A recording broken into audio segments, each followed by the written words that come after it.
Good morning, everybody, and welcome to Recovery Classroom. My name is Drew. I am an alcoholic, and today I'm a recovering alcoholic, and I cannot be any more grateful. We had an awesome crosstalk meeting last night inside of a treatment facility. Every Tuesday and Saturday, we get to go inside and have just a good old-fashioned, open and honest dialogue. And there were so many people there last night. Holy cow.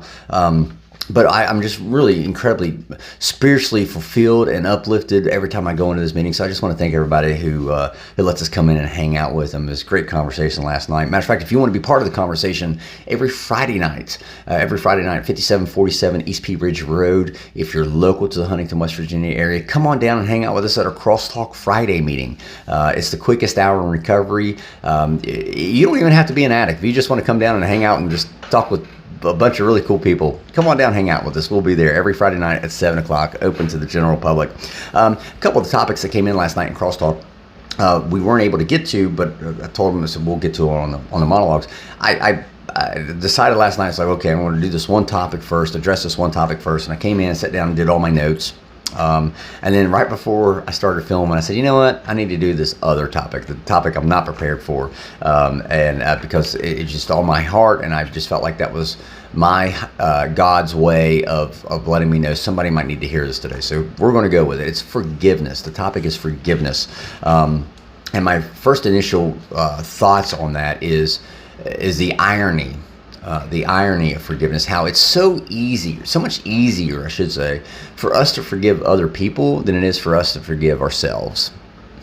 I remember what an irony thing that was for me, how ironic it was for me to figure that out. But I want to break that down first. Forgiving other people, that's obviously part of what we have to do in our recovery. We have to learn to forgive other people. I used to always say I'm a grudge-holding son of a bitch. But that's where step 4, step 10, doing that personal inventory, that daily inventory, that's where that's critical. And a lot of times, more often than not, you'll find out that the person that you think that you need to be forgiving, you are typically the one that needs to be asking for forgiveness from that person. And here's what I mean. Let's say I have a friend named George, and I go to George and I say, hey, George, can you lend me $20? And George says, yeah, sure, here you go, pay me back Tuesday, right? And then Tuesday rolls around, it's like, hey, George, I don't have it, can I get you next week? Yeah, sure, not a problem, not a problem at all. So the following week rolls around, and George comes to collect, and George can't find me because I see George coming, and I duck, I dodge, I hide, I run, because I still don't have it. And then George starts trying to chase me down, right?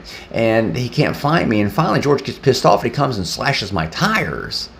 And it cost me $400. And well, now I'm pissed off at George. George wronged me. It's interesting how I would always leave out my part.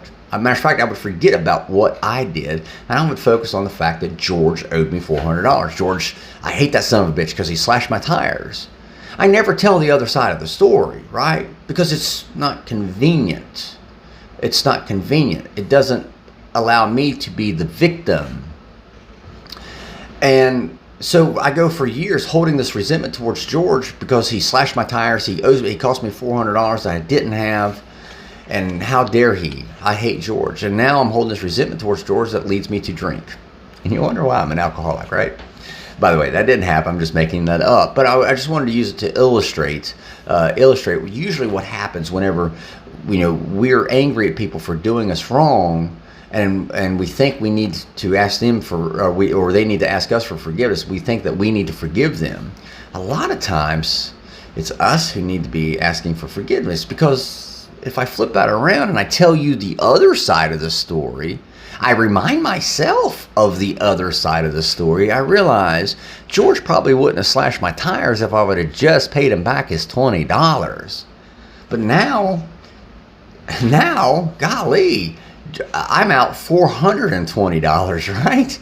All because I wanted to duck. I wanted to dodge and hide and run from. I was too ashamed, too embarrassed. But yet, for years, I couldn't forgive George. I couldn't forgive George when it was really my own fault. I'm not saying that's the case every time, but usually when it involves other people, we have to stop and really work the honest 4-step. What was our part in it? We have to remind ourselves of the other side of that story. And then as far as forgiving ourselves, man, that was the hardest part. I've realized just how easy it was for me to forgive other people. Even the ones who legitimately did me wrong. It was so much easier for me to forgive them than it was for me to forgive myself. And that was one of the biggest challenges that I faced. I was ashamed. I hated myself for allowing myself to get to the point to where a bottle controlled my destiny.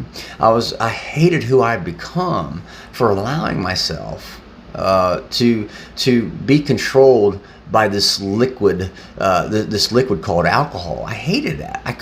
I was supposed to be successful. I was supposed to be this. I was supposed to be that. I was supposed to be all these things, but an alcoholic. And here I was, an alcoholic, and I hated that. I hated the person that I saw every time I looked in the mirror. I hated the person that other people saw every time they looked at me.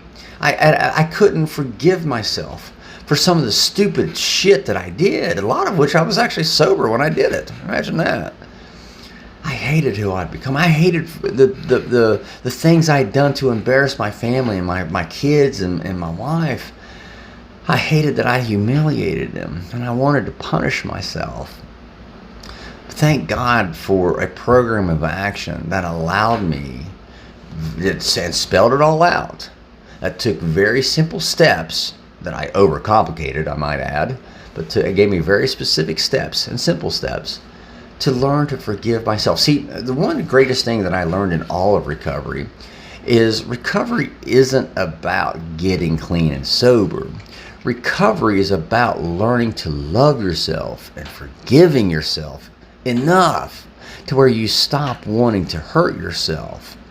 And once I accepted that there are things in my past that I can't go back and change, I'm going to have to learn to live and deal with some of that guilt, shame, and remorse that I felt for some of the things that I did that I just can't change, and admit to it and own it.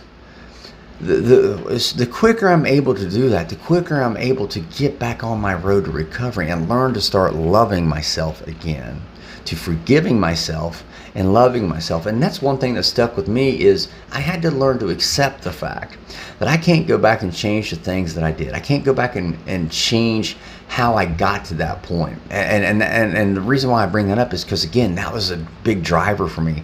I couldn't forgive myself for allowing myself to get to that point of becoming an alcoholic. I couldn't forgive myself. I couldn't go back and change it. And the quicker I learned to accept that I can't change it, all I can do is change what's going forward, right? The quicker I learned to accept that, the quicker I was able to forgive myself and move on and become that better person. So, with that being said, I'll let you guys go. I want to encourage you to share these videos. Invite your friends to the Recovery Classroom Facebook group page, to the Facebook page itself. Share these videos with your friends if there's somebody out there you think might benefit from them. Share it and invite them to the Recovery Classroom Facebook group page. If you guys have a topic you'd like to hear discussed, feel free to email it directly to me, Drew, DREW, at recoveryclassroom.org. I'll take a look at it, see what we can do. Remember, guys, you can't get drunk if you don't take that first drink.